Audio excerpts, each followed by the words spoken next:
বর্তমান বিজ্ঞানীরা কি বলেছেন? বর্তমান বিজ্ঞানীরা বলেন একজন সুস্থ মানুষকে, একজন জীবন্ত মানুষের হাত পা ধরে ভেঙে দিলে একজন জীবন্ত মানুষ যতটুকু কষ্ট পায়, একজন মা তার চেয়েও বেশি কষ্ট পায় তার সন্তানকে জন্ম দেওয়ার সময়। আল্লাহু আকবার। এরপরেও কেন আমাদের মায়ের প্রতি ভালোবাসা নেই? কেন আমাদের মায়ের প্রতি ভালোবাসা নেই? একদিন আব্দুল্লাহ ইবনে ওমর রাদিয়াল্লাহু তাআলা আনহু কাবার পাশে দাঁড়িয়েছিলেন। তিনি দেখলেন একজন যুবক তার মাকে কাঁধে করে করে তাওয়াফ করাচ্ছে।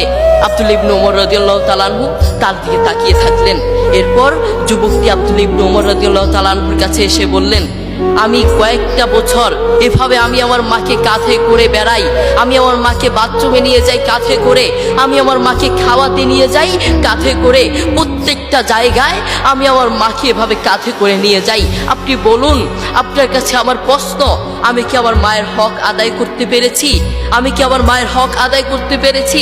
আব্দুল্লাহ ইবনে ওমর রাদিয়াল্লাহু তাআলা আনহু কি বললেন জানেন? তোমার মা তোমাকে জন্ম দেওয়ার সময় কয়েক হাজার কষ্টের নিঃশ্বাস ছেড়েছে। তুমি যদি সেই কয়েক হাজার কষ্টের নিঃশ্বাস থেকে একটি কষ্টের নিঃশ্বাসের হক আদায় করার জন্য কিয়ামত পর্যন্ত তোমার মাকে এভাবে কাঁধে করে বয়ে বেড়াও, কিয়ামত পর্যন্ত একটা কষ্টের নিঃশ্বাসের হক আদায় করতে পারবে না। আল্লাহু আকবার। দেখেছেন মা আমাদের জন্য কত কষ্ট করেছেন।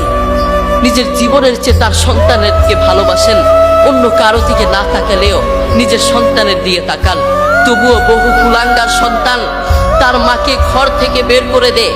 বহু কুলাঙ্গার সন্তান তার মায়ের উপর আঘাত করে থাকে। আরে আমি তো আমার পক্ষ থেকে বলতে চাই, যারা তার মাকে ঘর থেকে বের করে, যে অযোগ্য সন্তান, যেই নাফরমান সন্তান, যেই কুলাঙ্গার সন্তান তার মাকে ঘর থেকে বের করে, ওটা সন্তান হতে পারে না। আসমানের নিচে জমিনের উপরে ওই সন্তানের মতো নাফরমান আর কে হতে পারে?